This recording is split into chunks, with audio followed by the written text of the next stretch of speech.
بسم الله الرحمن الرحيم. اللهم صل على سيدنا ومولانا محمد صاحب التاج والمعراج والبراق والعلم، دافع البلاء والوباء والكهف والبرد والعلم. اسمه مكتوب مرفوع مشفوع منقوش في اللوح والقلم.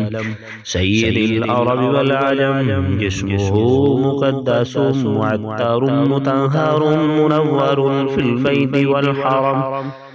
شمس الضحى بدر الدجى صدر العلا نور الهدى كهف الورى مصباح الظلم.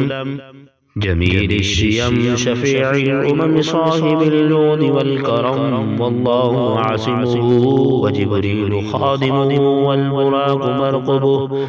والبراق مرقبه والمعراج سفره وسدرة المنتهى مقامه وقاب قوسين مطلوبه والمقصود موجوده. سيد المرسلين خاتم النبيين شفع المذنبين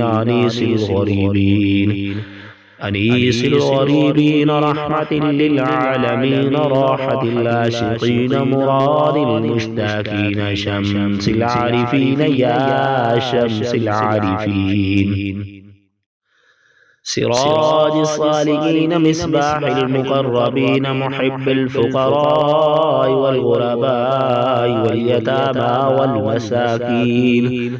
سيد الثقلين نبي الحرمين إمام القبلتين وصلتنا في الدارين. صاحب قاب قوسين محبوب رب المشرقين ورب المغربين. جد الحسن والحسين يا سيدي يا جد الحسن والحسين.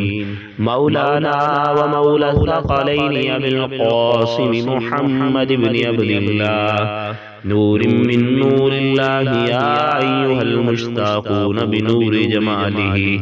صلوا عليه وآله وسلموا تسليما كثيرا كثيرا.